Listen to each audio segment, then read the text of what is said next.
Alright, hi guys. Today we'll be going through exercise 2C, question 11 Amath. As promised, this is a video that will be uploaded on YouTube. Okay, exercise 2C question 11 says this. Show that 5 minus 4x minus x squared can never be greater than 9. Okay, so as mentioned, some of the common error is that you start off with 5 minus 4x minus x squared can never be greater than 9, right? So, okay, can never be greater than 9 means must be less than or equals to 9, right? And then after that, you slowly try to solve this inequality. Okay, now that is not correct, okay? Because this is what you want to show. This is what you need to show. So, because this is what you need to show, you can't start with this and work out an inequality. Okay, I repeat, because this is what you need to show, you cannot use this and try to solve the inequality. That is incorrect. Okay, so you should not start off with this. Okay, I realize that most of you are very weak at show questions. Every time I put it into an assignment, you guys will end up using what you need to show to solve the question, which is not correct. Okay, if you want further details, you can refer to exercise 2B. I believe that there are a few videos that have been uploaded that show you how to prove show questions. So essentially, what is this question asking us? Show that this expression can never be greater than 9.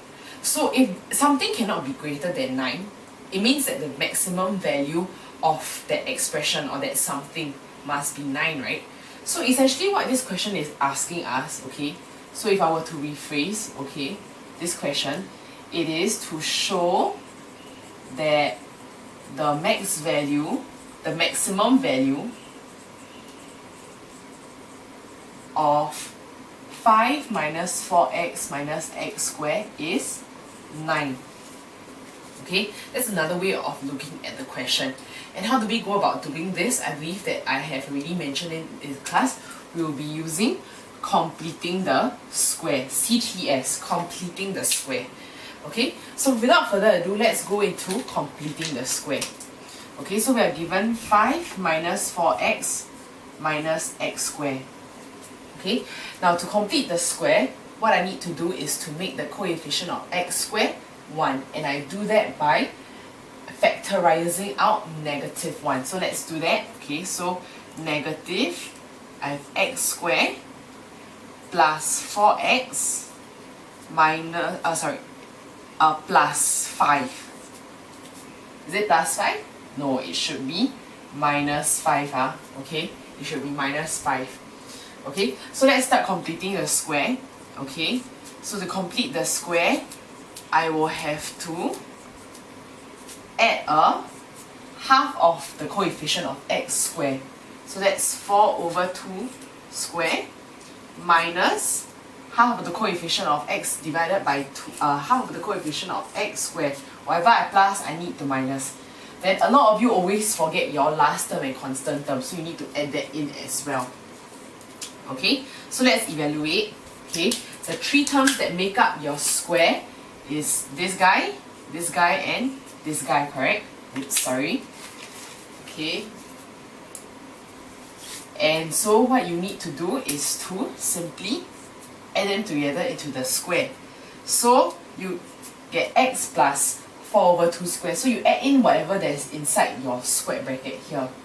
Okay, that gives me 2. So x plus 2 squared minus 2 squared minus 5. If I want to key this into the calculator, I will get minus 9.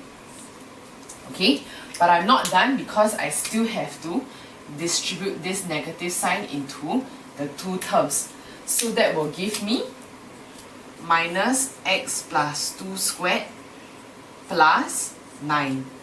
Okay, so now that I've completed the square, I'm actually very close to my answer.